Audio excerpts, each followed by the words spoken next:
Memórias do Padre Germano, capítulo 19. Clotilde. Parece-me um sonho, mas um sonho horrível. A mão me treme, o peito arfa com violência, os olhos se me anuviam de pranto e choro. Sim, choro como criança. Choro como se houvera perdido todas as ilusões da vida e, bem considerado, na realidade, que me resta dessas ilusões? Nada. Também tive meus sonhos e, quando me consagrei ao Senhor, acreditei firmemente que, cumprindo sua santa lei, seria agradável a meus superiores, os quais me amariam e protegeriam, impelindo-me ao bem. Acreditava então que a religião e as religiões formavam um só corpo. Para mim, a religião era como o tronco da árvore do progresso e ramos frondosos as religiões, a cuja sombra podia repousar tranquila a humanidade. Um mês não havia, porém, que pronunciara meus votos e já estava convencido de meu erro. A religião é a vida, sim, mas as religiões causam a morte. A morte, sim, e agora não há remédio. Tenho que morrer envolto nesses hábitos que são o meu sudário, pois cobrem, na verdade, um corpo morto. Certo, não posso viver neste mundo, asfixiado por tanta iniquidade. Senhor, Senhor, como é horrível a vida neste planeta. Sempre que um desgraçado vem pedir-me que eu ouça em confissão, tremo. Ah, quisera não saber de nada, quisera antes fugir de mim mesmo, pois tenho medo da própria sombra. Perdoa-me, Senhor, deliro talvez, porque estou hoje louco de dor, grande loucura a minha, se repelir o progresso. Mas sofro tanto, e o homem é tão fraco que acredito, meu Deus, seja perdoável meu abatimento. Tenho diante de mim um trabalho imenso, muito superior às minhas depauperadas forças. Como vencer? Impossível, mas nada há impossível para a firme vontade humana. Neste momento, sinto que me percorre as veias uma corrente de fogo, a cabeça escalda, 1000 ideias luminosas acodem minha mente, vejo-me crescer, agigantar-me. Eu mesmo me encontro grande e poderoso, ouvindo alguém dizer-me: vencerás, ao que minha razão responde: vencerei. Esta manhã, procurando-me na igreja uma mulher de meia idade, dizendo-me: Padre, tenho que vos falar sem perda de tempo. Pois começai, respondi. Aqui não, replicou com espanto. Vamos-nos para bem longe. Saímos da igreja, caminhamos largo trecho e, quando lhe pareceu, deixou-se cair sobre uma pedra, cobrindo o rosto com as mãos e chorando amargamente. Por fim, com a voz entrecortada de soluços, articulou: minha filha, minha pobre filha. Que há? Perguntei. Estou louca, não sei como explicar o que em mim se passa, e se não me amparardes, meu mal não terá cura. E a mulher chorava com verdadeiro desespero. Apoiei a destra à sua fronte e com voz imperiosa disse: acalma-te, mulher, estanca as lágrimas, pois com soluços nada se consegue, e sim com explicações e raciocínio. Fala, portanto, certa de que, se em minhas mãos estiver o remédio, pronto cessará a tua agonia. Bem eu sei, Padre, e por isso vos procuro. De certo não vos lembrareis de mim, e conseguintemente não me conheceis. É certo, mas isso que importa? Todos os desgraçados são meus filhos, e uma vez que sofres, pertences à minha família. Bem eu sei, Padre, bem eu sei, pois vos conheço há mais de 20 anos. Sou a ama de Clotilde, a filha dos duques de São Lázaro. Fostes vós quem batizou essa menina, a quem amo mais que a própria vida.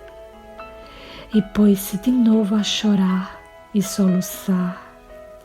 Fazes bem em amá-la, é um anjo essa menina. E tive terrível medo de prosseguir na conversa, pressentindo algo de horrível. Ela continuou: Clotilde não deveria ter nascido de tais genitores. Depressa vos convencereis de que o Duque de São Lázaro é capaz de tudo. Ultimamente era chefe de uma conspiração que fracassou porque Clotilde, indignada, vendo as perversas intenções do pai, sem delatar o autor dos seus dias, nem quaisquer de seus cúmplices, avisou o rei que se mantivesse de prevenção, porquanto alguns descontentes maquinavam contra a sua vida. Pois tal pretexto, o rei mandou encarcerar alguns revoltosos, mas não suspeitou do Duque de São Lázaro, por ser este mais tímido que os outros.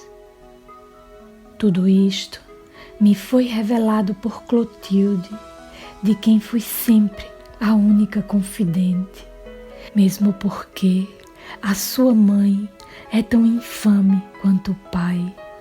Este, que teve grandes reservas com a filha, suspeitou da possibilidade de ser ela quem avisou o rei. E uma noite, nem me quero lembrar, entrou no oratório onde rezávamos, Clotilde e eu, e segurando-a pelo braço, sacudiu-a brutalmente, dizendo: já sei que foste a autora da denúncia ao rei.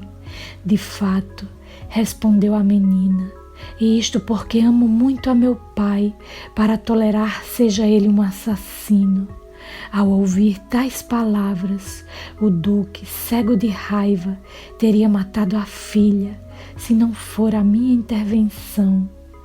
De nada, porém, me serviu salvá-la naquela noite, para perdê-la depois, visto que, passados alguns dias, os pais a levaram para volverem sem ela. Rogei-me aos pés da duquesa, para saber da menina do meu coração, e o duque disse: podes dar graças a Deus de não teres igual destino, visto como és tão culpada quanto ela. Minha filha, a esta hora já saberá o pai que tem, pois não é impunemente que se me frustram os planos. Os penitentes negros já lhe terão ensinado a obediência que deve guardar as minhas ordens.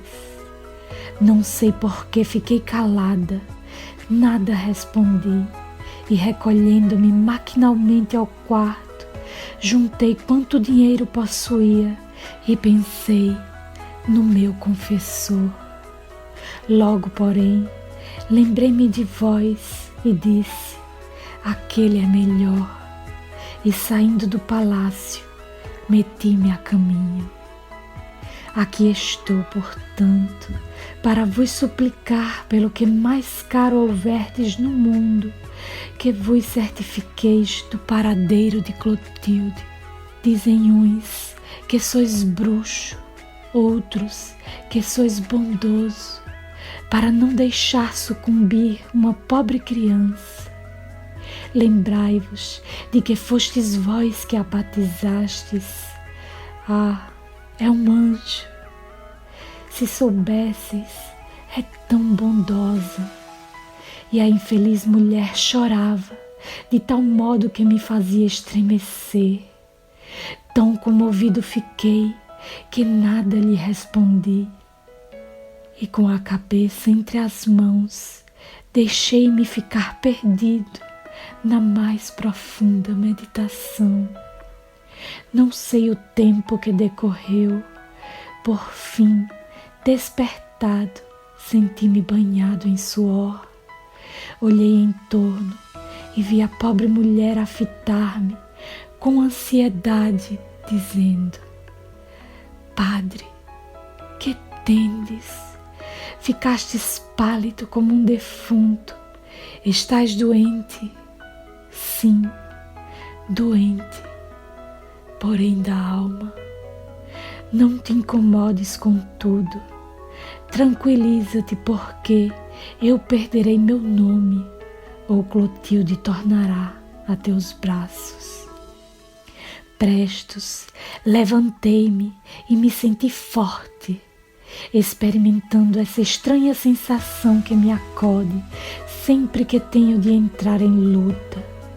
Vi diante de mim sombras aterradoras e exclamei: já sei quem sois, bem vos conheço, sois as vítimas dos penitentes negros, e sei também como sucumbistes, mas vós me auxiliareis, não é assim?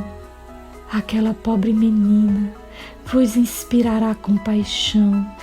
Ela é jovem, não viu ainda a flor de 20 primaveras e já está condenada a gemer num escuro calabouço. Ajudai-me, pois, vós outras, não é verdade que me ajudareis? E as sombras inclinaram-se em sinal de assentimento. Padre, disse a pobre mulher, que dizeis? Falais não sei com quem, e eu nada vejo. Essas simples palavras fizeram-me volver à realidade. Deixei-me cair sentado numa pedra e pus-me a refletir, visto como, se há impossível, é sem dúvida arrebatar uma vítima aos penitentes negros. A associação poderosíssima, patrocinada pelos soberanos, terrível em suas sentenças, misteriosas em seus atos, e cujos agentes se encontram por toda parte. Ai do desgraçado que lhe caia nas garras. Mais de uma vez nos temos visto frente a frente, seus maiorais e eu. Já lhes disse o que penso, como ninguém jamais o terá dito. E da última vez que nos falamos, disseram-me eles que se tivesse outra vez a ousadia de sair da minha aldeia para espionar suas ações, contasse que seria a última, pois que os penitentes negros cumpriam sempre o que prometiam. Que fazer, pois? Que fazer? Lutar e na luta vencer ou morrer. Voltando-me para a infeliz mulher que chorava silenciosamente, disse: não chores, tem fé em Deus, confia na justiça da lei. O que falta neste mundo são homens de força de vontade. Tu a tens, como eu. Trabalharemos, pois, para o bem da humanidade. Hoje refletirei e amanhã começarei a operar. E aqui estou, enquanto a ama de Clotilde lá se foi para a casa de Maria, onde deve aguardar os acontecimentos. A sós contigo, manuscrito querido, perco-me num mar de conjecturas. Quanta iniquidade, meu Deus! Quanta iniquidade! Essa comunidade religiosa, esses penitentes negros que a generalidade acredita serem humildes servos do Senhor, pois tanto correm a cuidar do enfermo como a ajudar o labrego na sua faina rude, que tanto auxiliam um político eminente nas suas ambições de Estado, como aos capitães deste nas suas operações estratégicas. Esses homens me parecem enviados da providência, são antes invisíveis verdugos da humanidade. Quando a ambição decreta a morte de um rei, dirigem eles o braço regicida. Se combinam a vingança de família, ateiam o facho das discórdias. E enquanto uns obrigam os moribundos a firmar valiosas inovações a favor da confraria, enterram outros os pobres, cavando eles mesmos a sepultura e dizendo praticar assim a fraternidade universal. Quanta hipocrisia, quanta falsidade! Isto, porém, os faz invencíveis, pois ninguém acreditaria que os penitentes negros eram exploradores, aliás, os maiores egoístas que possa a religião acobertar. Como insinuar ao povo a sua fraude, se o povo os vê em toda parte a socorrê-lo, para que enterre seus mortos, para que lavre suas terras? Impossível. E sem embargo, essa impostura é uma verdade. O pior é que, para lutar com eles, não há combater frente a frente. E isto é o que mais me dói. Para fazer um benefício, tenho de trabalhar cautelosamente, urdir na sombra a minha trama, quando sou tão amigo da luz. Pobre criança, pobre Clotilde, quem diria quando te apresentaram para que te batizasse, ou quando depois sucessivamente vinhas à igreja a tirar-te aos meus braços dizendo: Padre, minha mãe me diz que não gosta de mim porque sou má. Dize-lhe tu que sou boazinha. Quem diria tal sucedesse? Pobre menina, vejo-te ainda de branco, curada e esbelta, formosa como a primeira ilusão, sorridente como a felicidade. Hoje estarás talvez num sombrio calabouço. Conheço muito o Duque de São Lázaro, como dócil instrumento dos penitentes negros, que lhe terão dito: dá-nos tua filha, merecedora de exemplar castigo por sua delação. E ele, o Duque, lhe firmou a sentença de morte, visto como claramente vejo em tudo isso o plano da ordem. Conheço tão bem esses penitentes. Farão com que o rei proceda rigorosamente com a família do nobre rebelde, apoderar-se-ão da grande fortuna de Clotilde e, dizendo-se tutores da órfã, obrigá-la-ão a firmar uma doação em forma. E depois, pobre menina, que horror! Mas ainda duvido, ainda receio, Ainda não pedi a Deus que me inspire para que possa evitar um novo crime. Perdoa-me, bom Deus, mas Tu me vês que este corpo fraqueja. Dá-lhe vigor, meu Deus, que de forças necessito. Adeus, manuscrito querido, alguns dias passarão antes que possa comunicar-te minhas impressões. 3 meses são passados, que dias horríveis, quanto tive de lutar. Ainda me parece mentira quando penso no que consegui. Graças, Senhor, como és bondoso para mim. Quantos obstáculos por Ti aplainados. Certo, sem Teu poder jamais teria vencido. Tu permitistes que alguns seres não se esquecessem dos benefícios que um dia lhes fiz. E como a gratidão por fatos é o primeiro motor do universo, pude obter, auxiliado por um homem agradecido, o que não alcançariam 100 soberanos com todos os seus exércitos. Um nobre, poderoso magnata, há muitos anos deveu-me a vida, e mais que a vida, honra e a consideração social. O que, aliás, me valeu profundos desgostos decorridos de infamantes calúnias. Tudo suportei para que ele se conservasse livre. Companheiros de infância, estimava-o de todo o coração e dei-lhe provas do meu carinho quando tive ensejo de o fazer.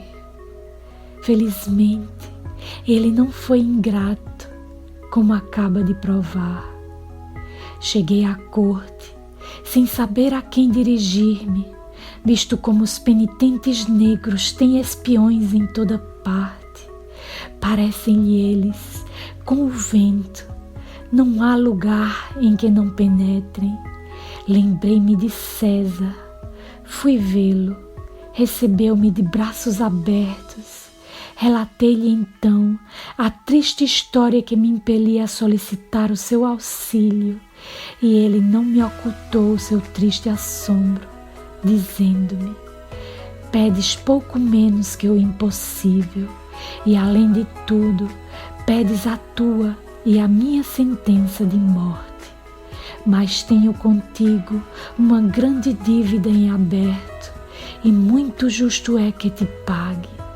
Assim, como assim faz muitos anos que me salvaste a vida, e pois morrendo agora, ainda te ficarei devendo mais de 20 anos de existência.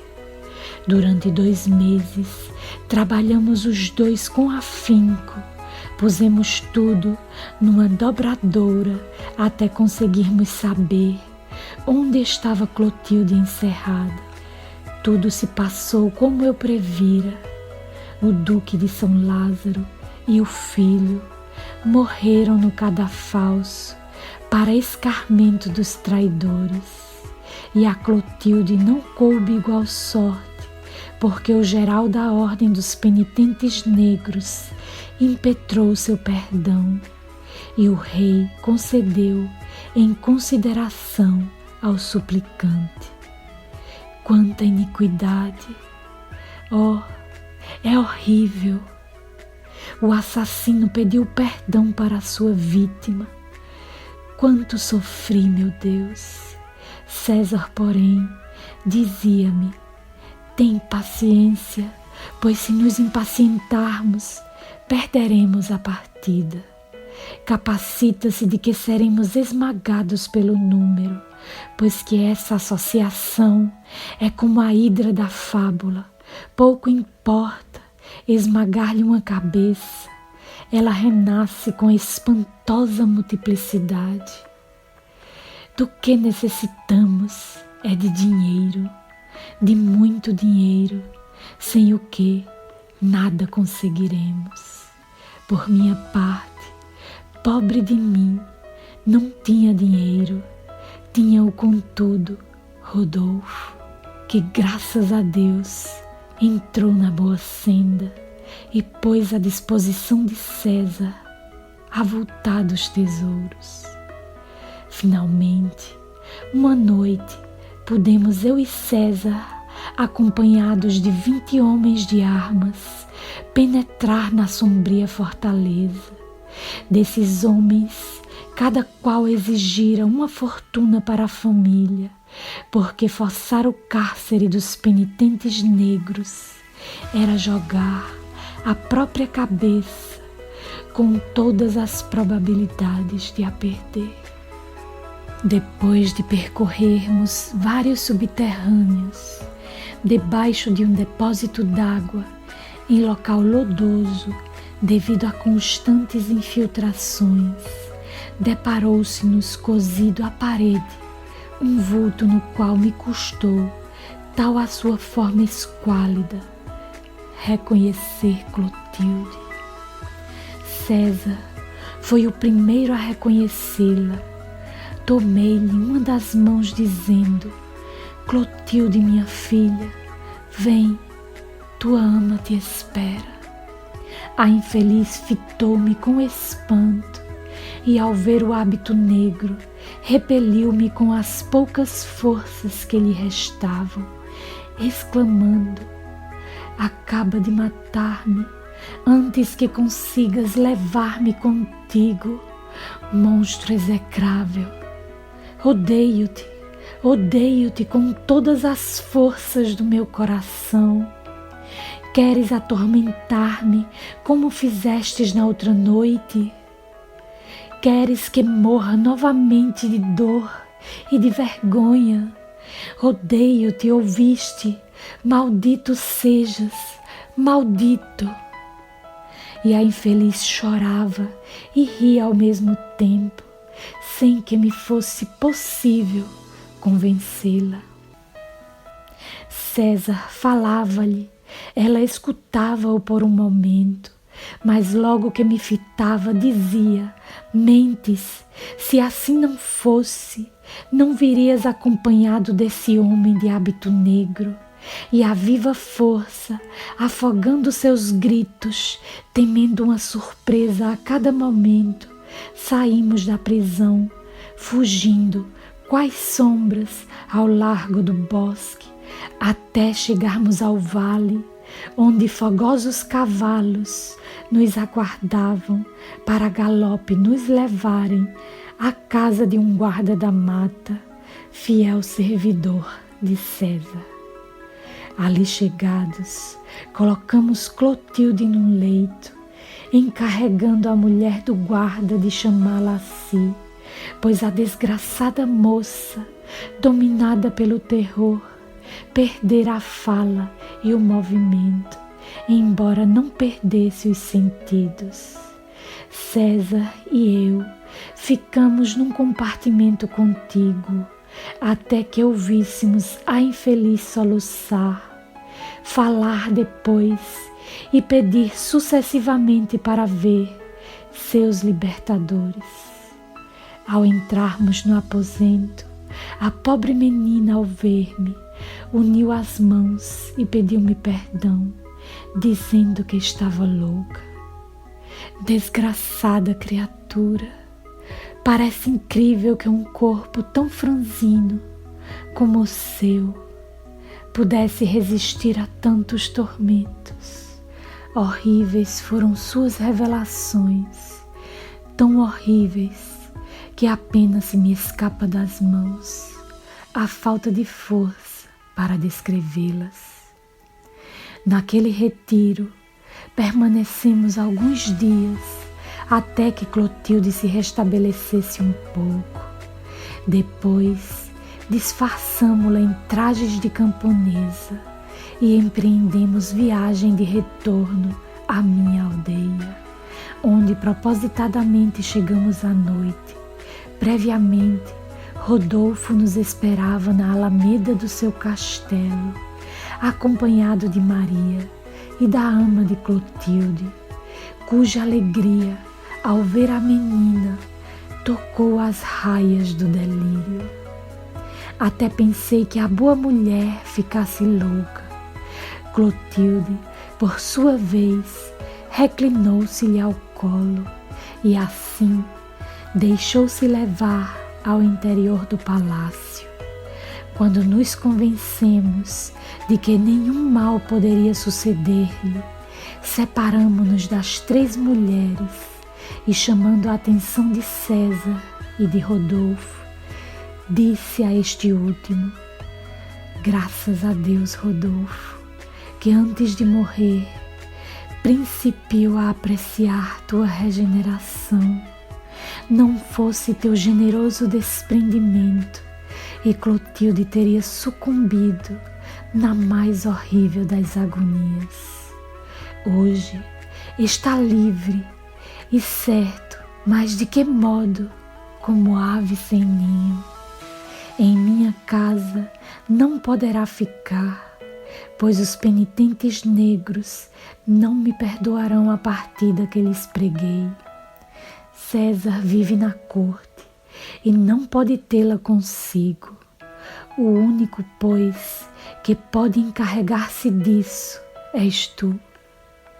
Entrego-te, portanto, essa menina, e tua consciência me responderá por sua segurança em todos os sentidos. Juro-vos que me desempenharei a contento desse encargo, disse Rodolfo solenemente. Clotilde e sua ama ficarão sob meu amparo.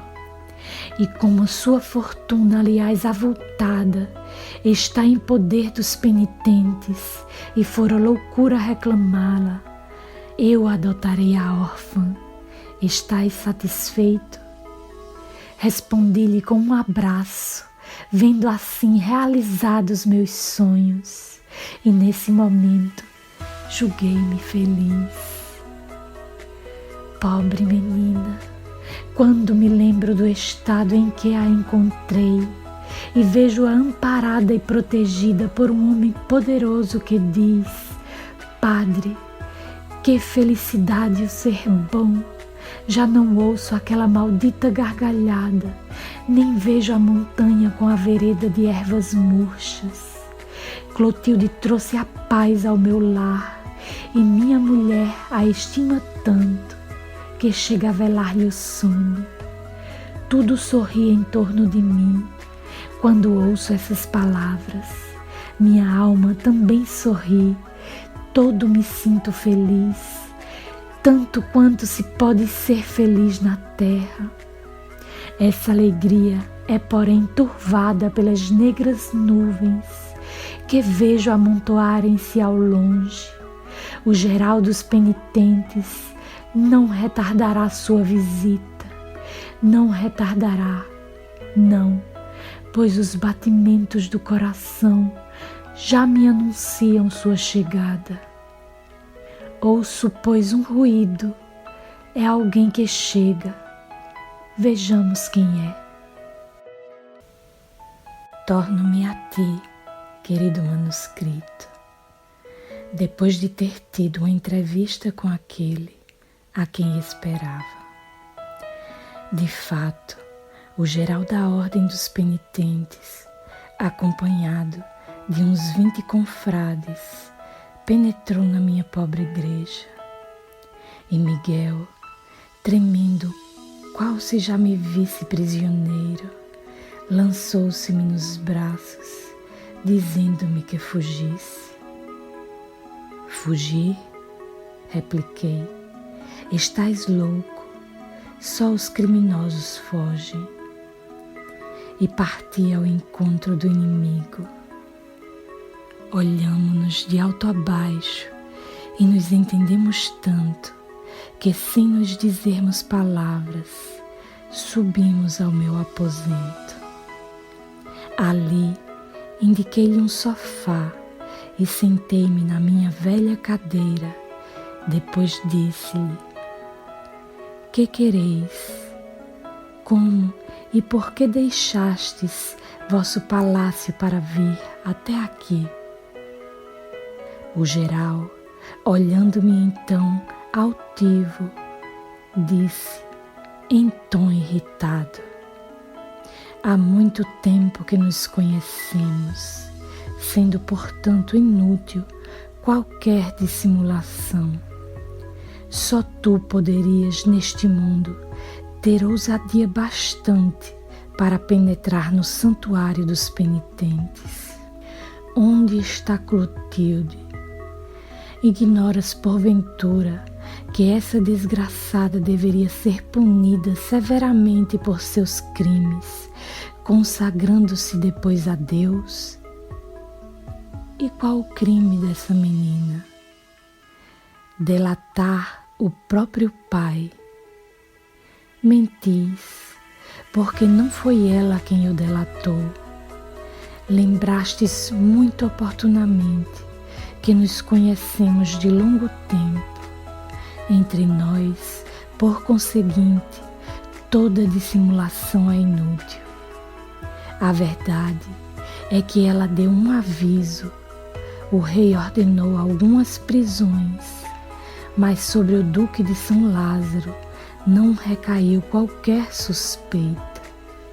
De resto, como assim não ser, se o Duque era favorito do rei? Mas a ordem dos penitentes queria apossar-se da imensa fortuna do Duque, e fostes vós quem o delatou ao rei, aconselhando-o a matar os 3 membros da família, para escarmento dos traidores, deixando-vos Clotilde como refém, para firmar a doação da herança, e depois a obra se concluiria pela desonra da vítima, que finalmente deveria morrer, porque os mortos não falam. Nem tu falarás tão pouco, miserável, disse o geral, procurando colher-me pelo pescoço. Eu, porém, com força hercúlea e incompatível com a minha idade, deitei-lhe as mãos nos ombros e fi-lo sentar, permanecendo-me de pé diante dele. Olhava-o tão fixamente que teve necessidade de cerrar os olhos, murmurando: sempre o mesmo, e sempre a exercer sobre mim um poder misterioso. Não há mistério no caso. Domino-vos, porque a luz domina a sombra, porque ainda que vos cobrais de púrpura, não deixais de rastejar na terra como os répteis. Tendes ouro, sim, muito ouro, mas sois imensamente desgraçado. Quanto a mim, sou pobre, mas tenho em compensação a certeza, a convicção profunda de que muita gente derramará lágrima na minha cova quando a encherei de terra. Lembrai-vos, desde criança nos conhecemos, juntos empreendemos a carreira sacerdotal. Vós preferistes o poder e o crime, eu a miséria e o cumprimento do dever. E como a verdade não tem mais que um caminho, podereis ser hoje dono de um mundo, mas não sois dono de vós mesmo, porque vos acusa a consciência. Demais, sabeis que os mortos vivem. Não é verdade que tendes horas bem terríveis? Não é certo que encarais com assombro o além-túmulo? Temos ambos dupla vista, bem o sabeis. Neste momento, haveis de ver, qual vejo, ameaçadoras sombras, que estendendo a mão, como para assinalar-vos, dizem todas: assassino. Ele cerrou os olhos, tremendo convulsivamente. Precaução inútil, continuei. Que importa cerrardes os olhos do corpo, quando vos restam os olhos da alma? Em vez de virdes pedir-me contas, perguntando o que era feito de Clotilde, o que deveríeis fazer era bendizer a Deus por não permitir acabasseis de consumar um novo crime. Inúmeras vítimas têm feito essa maldita associação que, em detrimento da verdadeira religião, mantém a ignorância do povo. Não há dúvida, porém, sobre a vossa queda. Ficai certos de que caireis, não como as folhas secas do outono que renascem na primavera, não como o tronco secular abatido aos golpes do lenhador.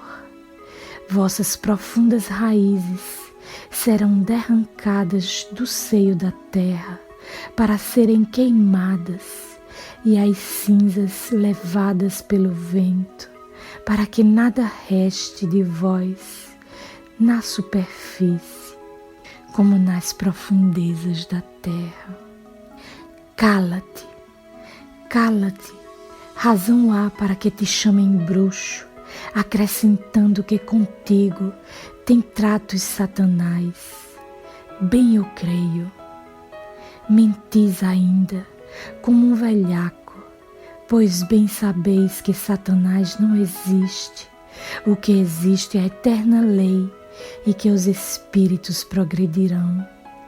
Sabeis perfeitamente que o homem não morre jamais. Quem sabe, murmurou, ímpio, sereis capaz de negar a Deus? Se Deus existe, como permite tantos horrores? Ele não os permite, no restrito sentido que se tem emprestado a esta palavra. Ele cria o homem e o entrega a si mesmo. O progresso é a eterna lei. Os espíritos progredirão quando a experiência lhes ensinar que o mal é a treva e o bem é a luz. E tu acreditas firmemente que haja alguma coisa para além da morte? Perguntou o geral com voz apenas perceptível. Se acredito, desgraçado, e como pudestes vós duvidá-lo um momento? Esquecestes os quadros horríveis que juntos víamos, longínquas vozes que escutávamos. Mas se tudo isso não passasse de alucinação, a alucinação pode dar-se uma vez, mas não em toda a vida. Eu estou firmemente convencido de que os mortos se comunicam com os vivos. A que se deve o princípio de todas as religiões? As revelações das almas, que são os grandes sacerdotes, os profetas, os messias, senão intermediários dos espíritos e dos homens. Mas tu dissestes espíritos e não Deus. Logo estais mais ou menos de acordo que Deus não existe. E o geral sorriu com amarga ironia. Eu disse intermediários dos espíritos e dos homens, porque não personalizo Deus. Não creio que Deus, alma dos mundos, possa ter a forma que a ignorância lhe tem querido dar. Vejo esse Deus na criação, sinto-o na consciência, adivinho nas minhas aspirações para além da morte. Vivo nele, como ele vive em mim. Esse Deus, porém, não me fala, é como o sol que me dá vida e calor. Eis como compreendo Deus. tanto importa dizer que te não resta a menor dúvida sobre a realidade de alguma coisa além da campa. Alguma coisa não, mas tudo, acreditai-me. Sabeis vós o que seja a vida, essa emanação de suprema sabedoria? Quereis encerrá-la nos estreitos moldes de uma existência terrena, cheias de crimes. Acreditais então que se possa nascer uma só vez para viver como viveis, como vivem milhões de seres, entregues ao desvario de todos os vícios? Impossível. Uma só existência fora a negação do próprio Deus. Renascer é viver, porque renascer é progredir, e nós renasceremos. Pensais que a terra há de ser sempre mansão de horror? Não, as humanidades suceder-se-ão como as ondas. Virá o dia em que a religião da verdade fará desaparecer todas as falsas religiões. Nós outros assistiremos a esta renovação. Veremos arrasadas as pedras dos altares, enquanto os ídolos derrocados nos recordarão o que hoje somos, isto é, o que sois vós outros, porque eu me antecipei a esse renascimento, levando sobre vós alguns séculos de adiantamento. Sou uma das sentinelas avançadas, mas não acrediteis que por isso me julgue sábio ou virtuoso. Não, somente tenho vertido muita lágrima, o que sabeis. Aliás, porque desde menino nos conhecemos. O fato é que reconheci um tal desequilíbrio na minha vida que não tive remédio senão pensar e dizer: certo, não nasci agora, venho de muito longe, quero ir além, por isso também, quanto caiba em minhas forças, implanto na terra a religião da verdade. Por isso, ainda vos digo, penitentes negros, vós vos fundis no caos. Quereis ouro e poderio, pretendeis senhorear o mundo, mas não podeis deter da sorte o passo, e quando vosso corpo tombar na sepultura, que restará de vós, senão uma lembrança execrada e nada mais? Quanto me compadeço de vós, pobres cegos que sois.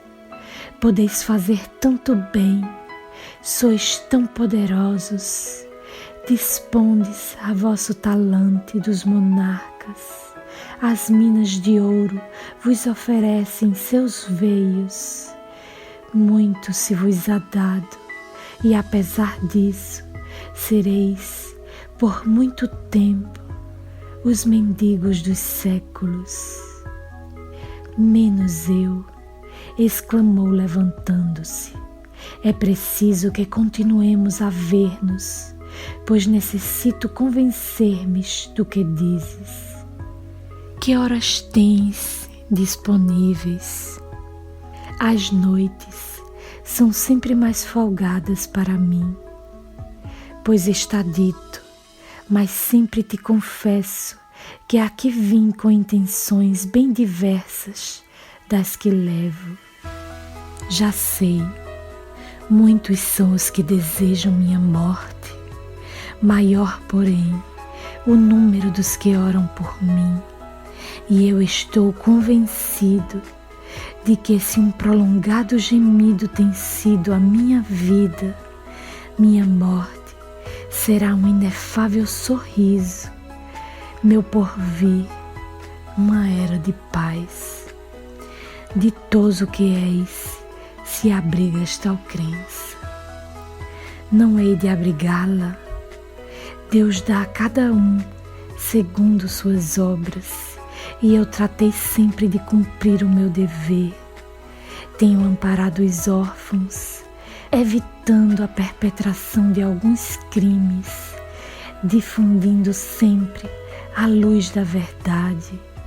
Como supor que espere viver em trevas, quando as sombras só existem para o homem que as forma com as suas iniquidades? De modo que, se eu quiser, poderei dizer um dia o que hoje dizes. Quem o duvida? Deus não improvisa os redentores, todos os espíritos nascem iguais. Somente o trabalho e a perseverança no bem dão a alguns seres uma certa superioridade moral, privilégio que não é, entretanto, por graça, mas obtido por justiça, que alcançarei um dia. Deu-me o geral à sua destra, e por um segundo nossas mãos se tocaram. Por minha parte, confesso, estarrecido de horror, ao considerar que aquela mão firmaria mais de uma sentença capital. Mas ainda bem que estou só, graças, Senhor. Os temores que me assaltavam a mente desapareceram, qual neve diluída aos raios do sol. Esse homem tremeu. Um dia teve medo do futuro. Sua conversão é certa. Quanto te devo, Senhor, a ti que me deste tempo para progredir. E eu tenho conseguido atrair a mim a proteção espiritual, pois se não for assistido por espíritos fortes, não poderia, pobre de mim, fazer o que faço.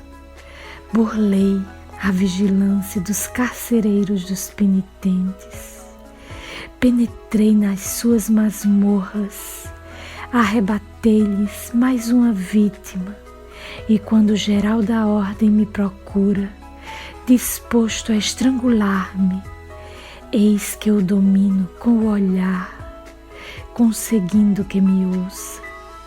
Espero que esse Caim não tornará a sacrificar qualquer de seus irmãos. Quanto a Clotilde, há de recuperar a perdida louçania e dar-lhes-ei um marido para que se crie uma família. Bela que é a difusão do bem, consola deixar-se o pensamento, qual pássaro livre, voar de lembrança em lembrança, vendo aqui uma família, ali um pecador arrependido, além um asilo de órfão, onde a pequena sorri por entre flores, a ser a gente o motor único de toda essa felicidade. Oh, considerada por este prisma, como é formosa a existência. Quero viver, quero progredir, progredirei.